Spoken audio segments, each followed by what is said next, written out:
Well, good morning, everyone. Welcome to our Sunday service. A special greeting to those who are joining us for the first time at Ananda this weekend, and we hope you've had an inspiring time. And it's nice that on this Labor Day weekend that we can rest in the peace of God. So it's a nice way to do it.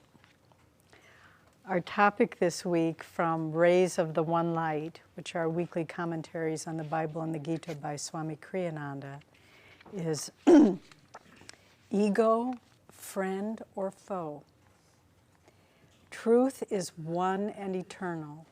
Realize oneness with it in your deathless self within. The following commentary is based on the teachings of Paramahansa Yogananda. Jesus Christ begins his Beatitudes with the words, "Blessed are the poor in spirit, for theirs is the kingdom of heaven." To be poor in spirit in such a way as to merit the kingdom of heaven doesn't mean to be poor-spirited. Rather, it means to see oneself as owning nothing, since all belongs to God. For all is a manifestation of his consciousness. St. John of the Cross wrote, "If you would own everything, seek to own nothing." That which the ego relinquishes, offering it up to soul consciousness, is reclaimed forever in cosmic consciousness. Nothing is ever lost. Paramahansa Yogananda tells the story in Autobiography of a Yogi of the levitating saint, Baduri Mahashaya. "Master," said a disciple of this saint once ardently, "you are wonderful. You have renounced riches and comforts to seek God and teach us wisdom." It was well known that Baduri Mahashaya had forsaken great family wealth in his early childhood, when single-mindedly he entered the yogic path. "You are reversing the case," the saint's face held mild rebuke. "I have left a few paltry rupees, a few petty pleasures, for a cosmic empire of endless bliss. How then have I denied myself anything? I know the joy of sharing the treasure. Is that a sacrifice? The short-sighted worldly folk are verily the real renunciates. They relinquish an unparalleled divine possession for a poor handful of earthly toys." In the Bhagavad Gita, in the 3rd chapter, it states, "All things are everywhere by nature wrought in interaction of the three qualities. The fool, cheated by self, thinks, 'This I did,' and 'that I wrought.' But thou strong-armed prince, a better lessoned mind knows the play of visible things within the world of senses, and how the qualities must qualify. He standeth aloof even from his acts."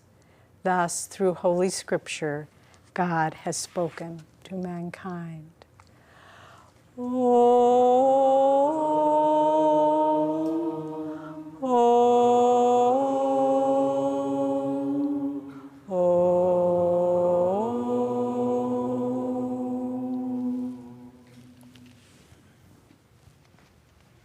Good morning, everyone.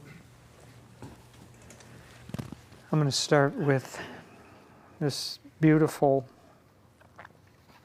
reading from Whispers from Eternity, which are Master's prayer poems, prayer demands. That he said, "When I am gone, read my whispers from eternity."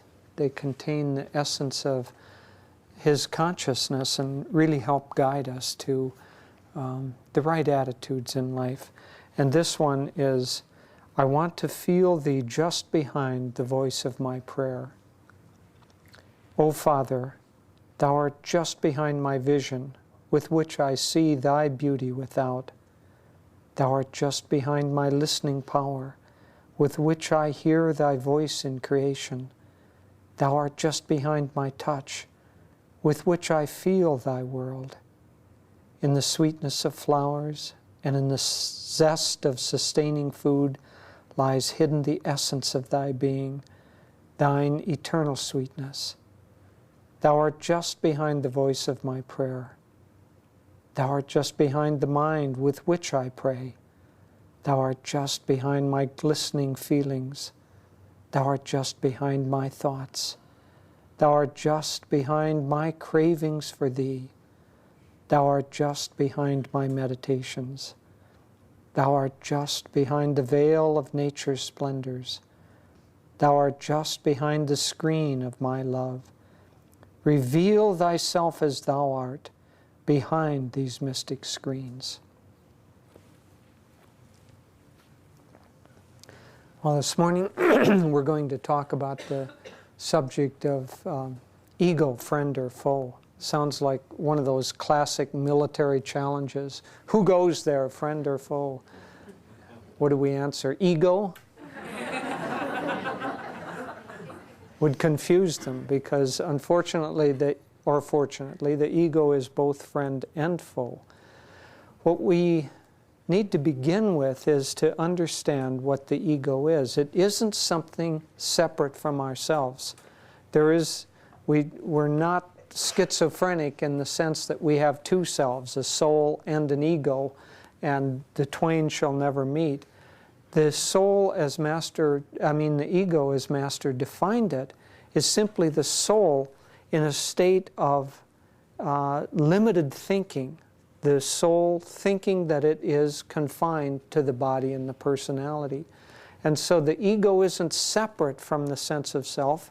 It is a limited form of the sense of self.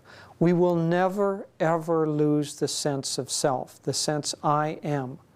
I am. It's how we define what I am that determines whether we're working with ego consciousness or with soul consciousness. But in fact, until we're completely free, we're working always with an admixture. Think of the sense of self like a funnel, that the top is infinite consciousness, where we realize that the sense of self that we have when we think, who am I? We think, I am everything in creation. I am God. I am the Creator itself. I am every person. I'm every flower. I'm everything. I'm every galaxy. And it isn't that we think that. It's not like an attitude. It's that we know that. That is the state of self-realization. So the top of the funnel is that infinite consciousness. And then gradually that funnel comes down, and at the bottom of the funnel is the sense that I am this body and this personality, and everything else other than outside of my skin is separate from me, and not only separate but inimical, and I have to get mine. I have to get my muckers on this whatever I want and clutch it to myself and ward off everybody else, because everybody else is not me. And so that kind of funnel comes down from infinite consciousness down to a very, very limited consciousness. And so ego, wherever we are on that circle of the funnel, there's something that is more contractive, and a state of consciousness that's more contractive, and a state of consciousness that's more expansive. So ego really, defined correctly, is the direction toward more contractive consciousness. And soul consciousness is the direction toward more expansive consciousness. And so it's really a direction of which way we're going, which way we're focusing our energy, rather than a thing. So we have a direction toward the ego and a direction toward soul or God consciousness or self-realization. And depending on where we are in that, we feel more freedom, more a sense of freedom, more a sense of fulfillment. See, the problem with the contractive form of consciousness, or let's call it the little self, or since we're talking about ego this morning, we'll call it ego consciousness. But that little self is by its very nature insecure. If you take a big funnel and try to balance it on its point, if only the point of where it's resting for security is a very small point, that funnel is not stable. It's going to topple over. If we define ourselves as the ego, we're unstable by the very nature of that definition, that limited definition. And we feel insecure, we feel that we're going to topple over, and so we start looking around for supports to prop us up. We need more money, and if we have enough money, we need more power, and if we have money and power, then we're insecure because somebody's going to try to take away our money and our power. And it's infinite, the amount of things that we think that if only I had this, then I would be secure, then I would be okay. And our consciousness is constantly running through that scenario.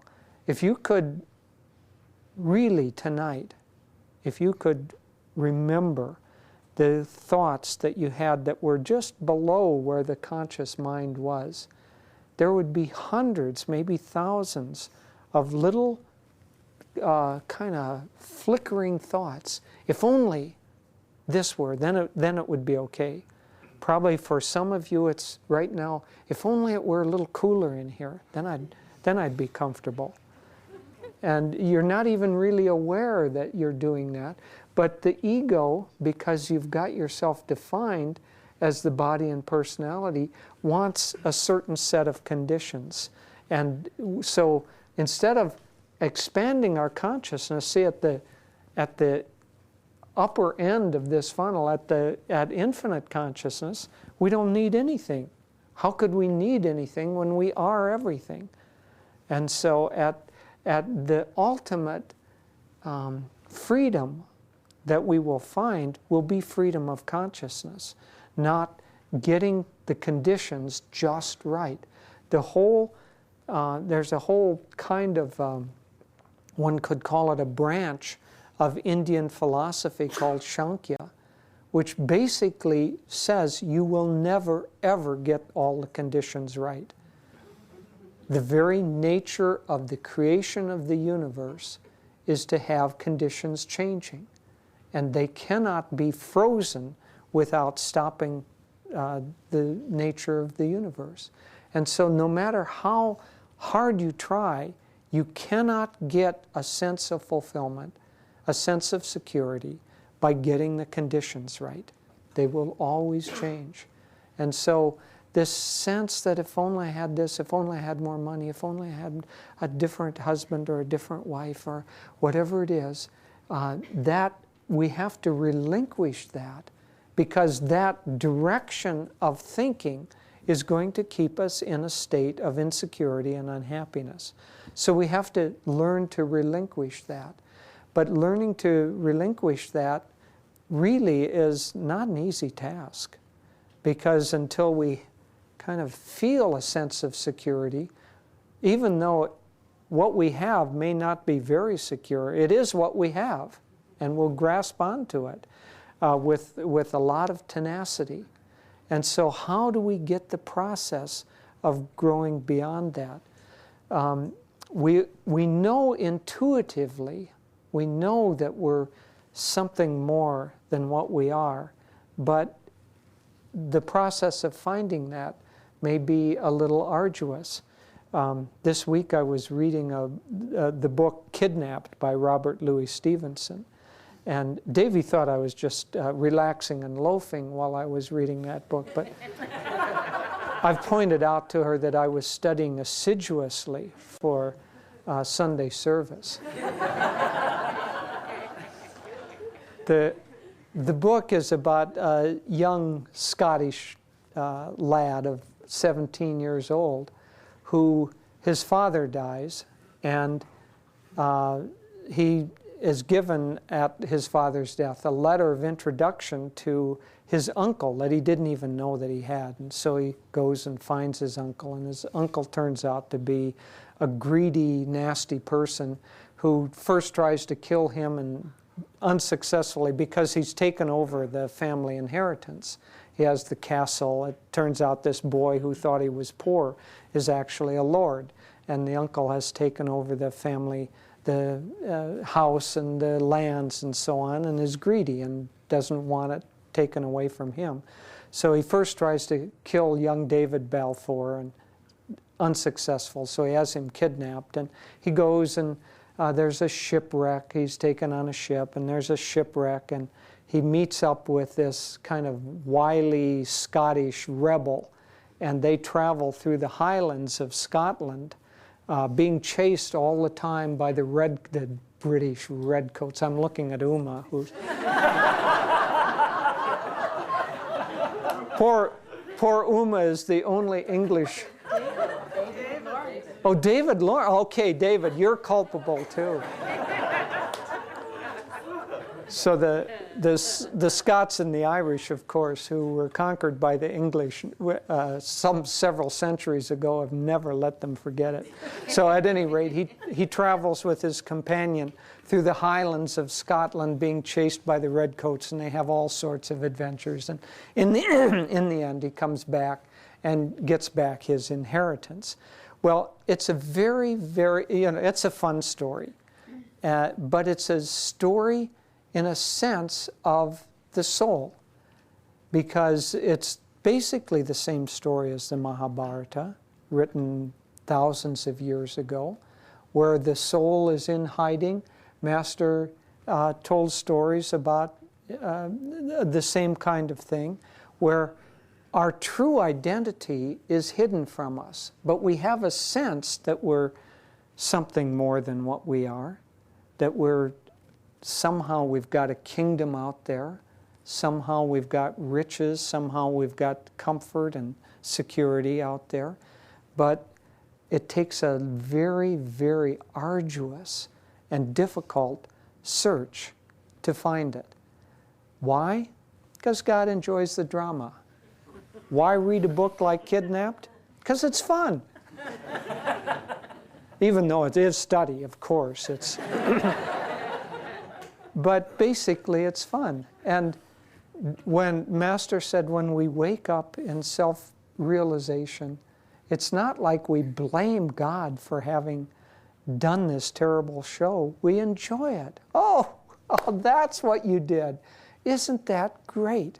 So the sense of ego, the sense of self, expands from the limited self to greater and greater and greater senses of self. And in the meantime, we go through this great adventure, great series of adventures, which is the growth of the consciousness, the growth toward self-realization. And so what we find ourselves in right now is in a state where we know that there's something greater waiting for us. We know that we don't want to be caught in a limited form. We've had enough experience to know that that is unpleasant, that the very sense of limitation is unpleasant.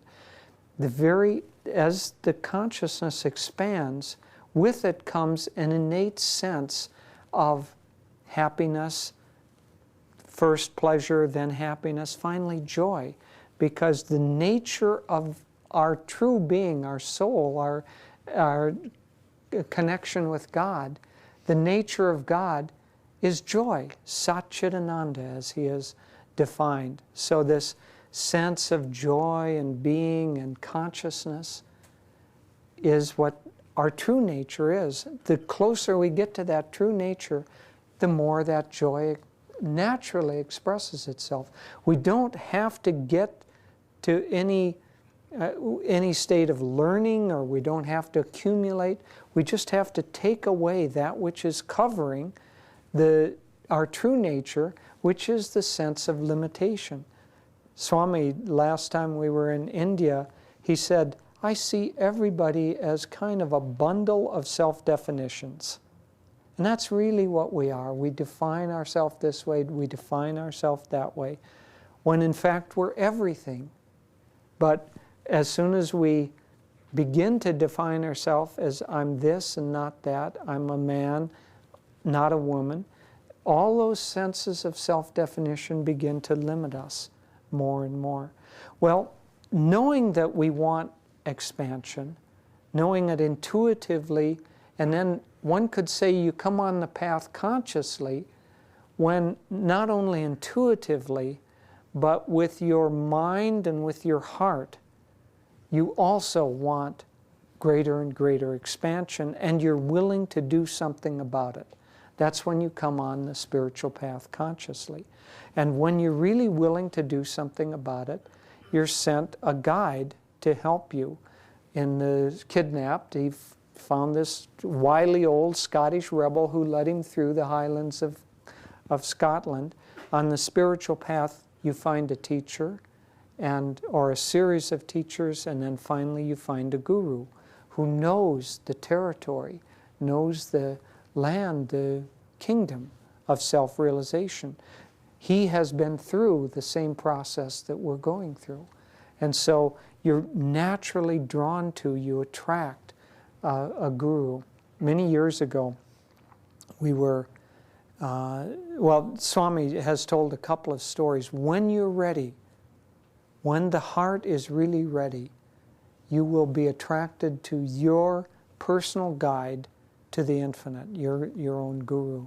Swami was at a very large conference many years ago. He was speaking, and he was told after the fact of what happened, this story. There was a man sitting in the back against the wall, and he was had been searching and was wondering about who his guru was.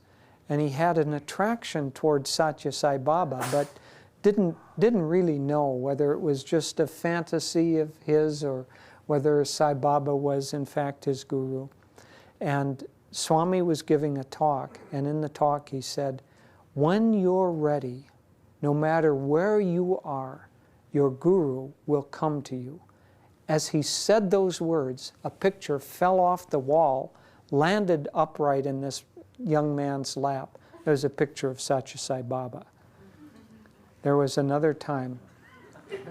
Yeah, so pretty clear signal there.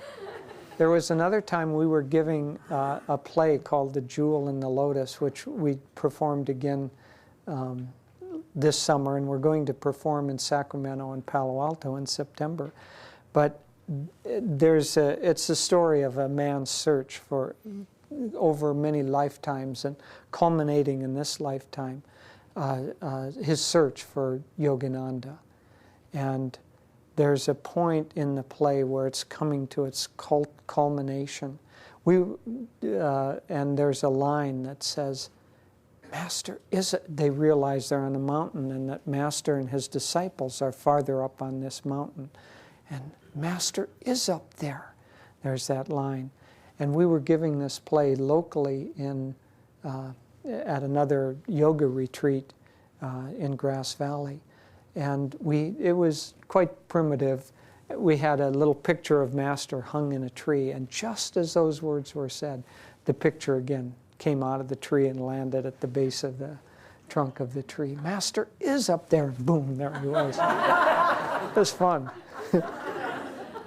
But when the heart begins to open, we are naturally drawn to a teacher and teachings, and then ultimately some things that we can do to move away from ego limitation into soul realization.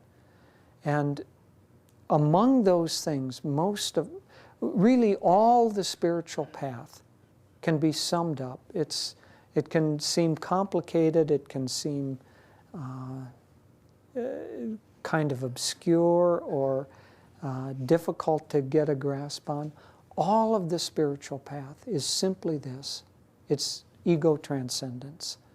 All the practices that we do, the sadhanas, the devotions, the service, anything that we do is meant to help us transcend the ego, which is our limited sense of who we are. Ego transcendence is the whole of the spiritual path. The sense of ego is the whole of the problem. All of the problems that you have are due to your ego, to your limited sense of self. If you feel that you are under financial pressure, if you own the whole universe, you won't be under financial pressure. But if you define yourself as the ego, then you'll feel under financial pressure, and so on, all of the difficulties. Well, the spiritual path then can be summed up as that grouping of things that we can do to help us move away from ego consciousness. Now, no matter what we do, it takes time. It's like a ripening process or a flowering process. And you can't cause a flower to open by shaking your finger at it or by condemning it or by telling it how sinful it is. It just needs to sit in the sun, and it needs to have the right environment, and it needs to have water and nutrients, and given time, it will naturally open. The soul will naturally open. There's a beautiful, what we can do in this is we can keep our consciousness as much as possible pointed toward attunement with God, or pointed toward the light, or pointed toward expansive consciousness.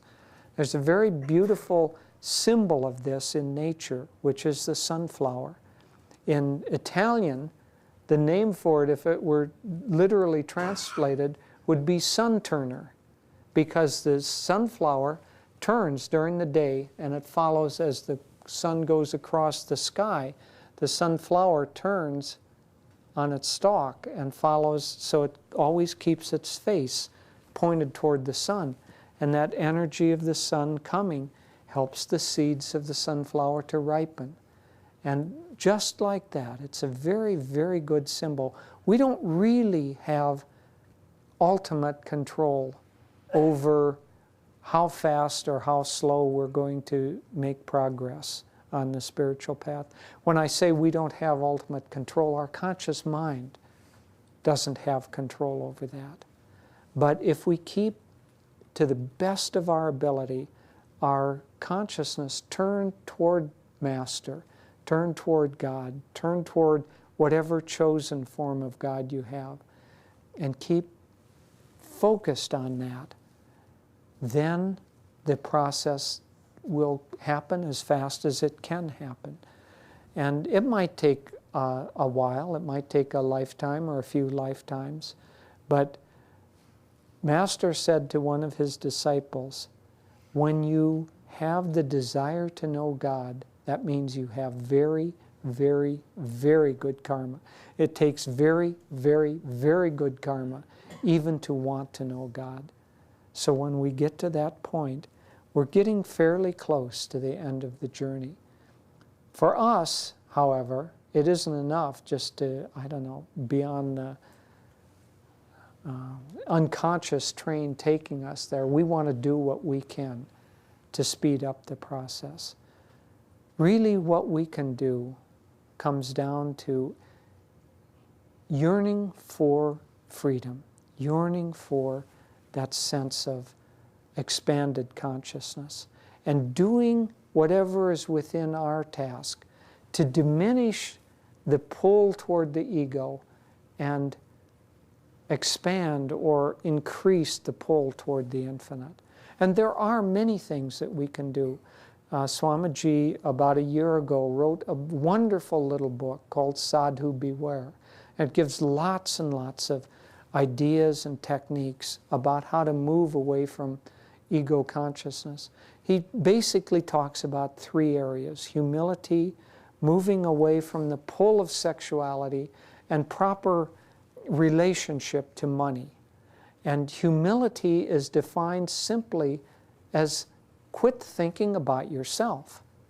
It isn't self-abasement, it isn't self-aggrandizement, it's self-forgetfulness.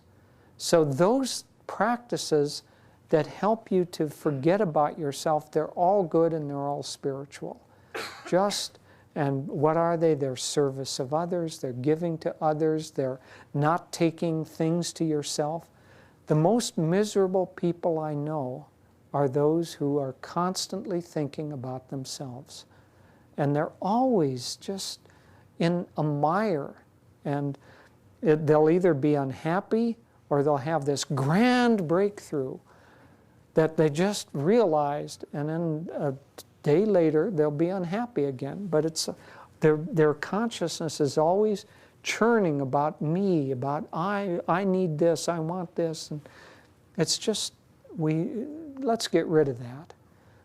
Put your consciousness toward God, toward loving God, loving Master, serving others. This is the traditional teachings of the spiritual path. The more you think about yourself, the more miserable you'll be. The more you think about giving to others, the happier you'll be. The same with money. The more you think about money, I need this for myself, I've got to have this, I need to accumulate that, the more miserable you'll be, because you'll be insecure in that. It is not bad. Master said making money consciously for spiritual works is second only to self-realization. Making money is not a bad thing. It's clutching it to yourself that's bad. So make money and then help others with that. That's one reason why we really emphasize the spiritual practice of tithing, of giving something from what comes to you, giving it back to the source of your inspiration. It's a very, very important spiritual practice. We have found very clearly that those people who, I don't know, that clutch to themselves don't grow as fast spiritually as those who offer their resources for God's work in some way.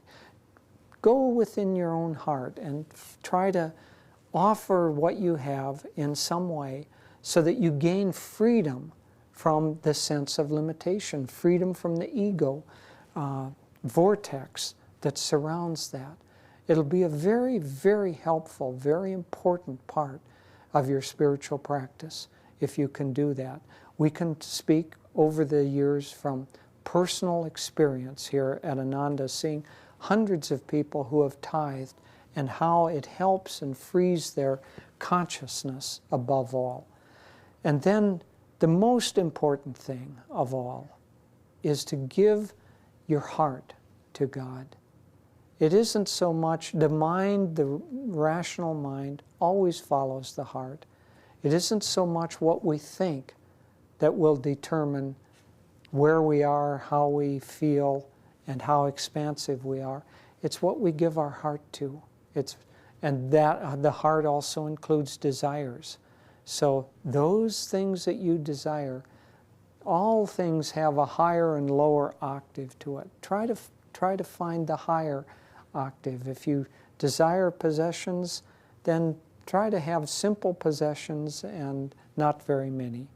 But most of all, try to increase, do everything you can to increase your thoughts about God, your thoughts about loving God, as Master's beautiful prayer poem that we started with. Try, when you hear things, to see that it's God's voice that you're hearing. When you see the world, try to see just behind the forms is God's presence. When you pray, just behind the restlessness of your mind is God's presence. When you meditate, God is there. And keep kind of very active in just behind your thoughts, kind of the constant prayer, "Oh God, reveal thyself in thy expanded form, and let me be one with that." As you keep that desire growing and growing and growing, your consciousness will expand with it until we too, each one of us, will become truly one with God.